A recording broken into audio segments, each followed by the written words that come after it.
I keep going back to like one day Scott Laughton will just not matter that much. Even if he's here, he might be the captain of the goddamn team. Yeah, like we're gonna get to Coots in a second. Like, probably not gonna happen. Like, but he could be the captain of this, but he just will not matter this much. And I so much look forward to that day. But today, Charlie, like you started your season reviews with Scott Laughton. It is unbelievable that after a dozen years with this organization, of him being, yeah, man, nice bottom six forward for years. you. Yeah, he was drafted in 2012. Yeah. Was it 2012 or 2011? It was, I believe his rookie year is 12-13. So it was 2012. But it's like, I think they only played 13, like in 2013 that year. But whatever.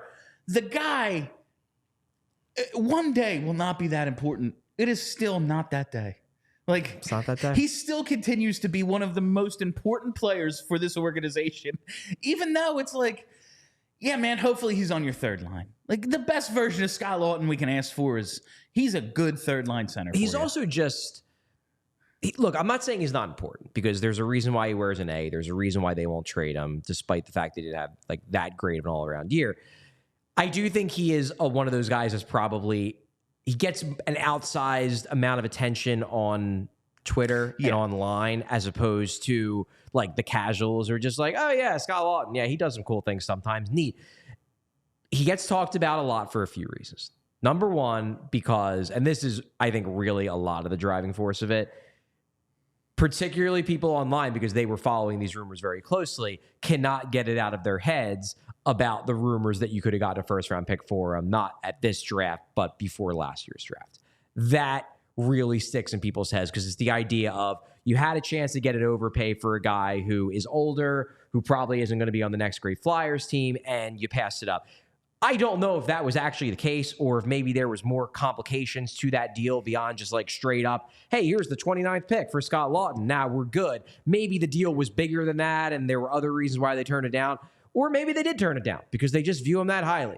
But I do think that that's a lot of the reason why he comes up so much on social media, because people are still frustrated with the idea that you could have gotten a first for him and you didn't. So that's number one. Number two, I do think he has become, in Twitter circles, something of the, not like the sacrificial lamb, but sort of like the shining example for people who think the Flyers aren't going far enough in their rebuild as proof of why, like proof why they're not going far enough. Because in their mind, the idea of having a rebuild with Scott Laughton on it is, it makes them apoplectic. It drives them nuts. So Laughton comes up all the time because he's something of a lightning rod for debate online. That's reason number two. Reason number three is the culture. That is the big thing, because there's always going to be debates about the importance of culture, and the Flyers have made no bones about one of the big reasons why they value Scott Laughton as highly as they do is because of his impact on the culture. And the thing with culture is that it is inherently impossible to quantify, which means that it's an easy thing to debate about because you can't prove it one way or the other. I will never debate like the importance of locker room culture.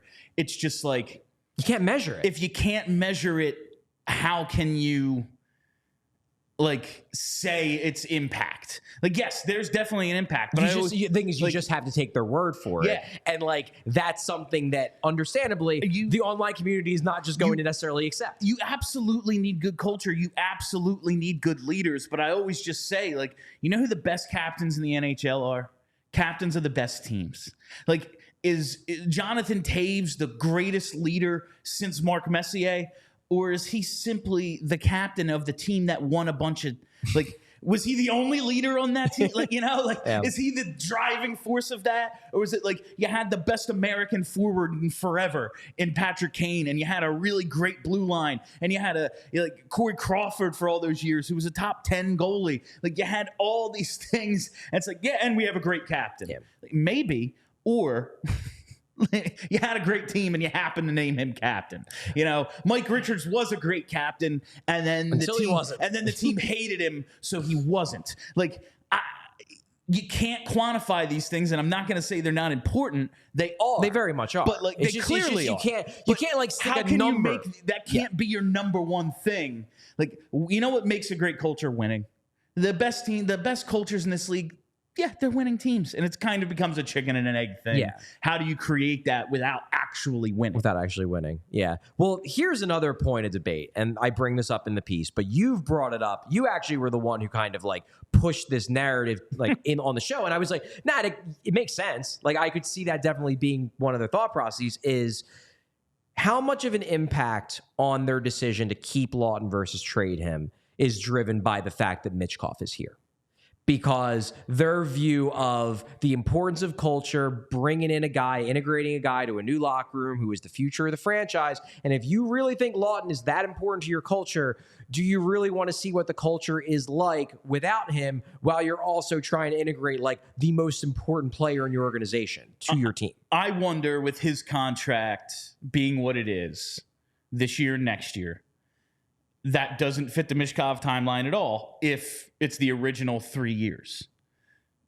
Now that he's here early, 2 years early, and oh, look, there's 2 years left on his contract. It's like it actually makes more sense to keep him now, whereas maybe under the original Mishkov timeline, it made more sense to trade him. It's a reasonable point. I wonder if that's part of it. I kind of believe it is. Honestly, I believe it is. Well, and I end the piece. Like these are my last two sentences in the article I wrote. It's like perhaps the Flyers' current culture would still exist sans Laughton.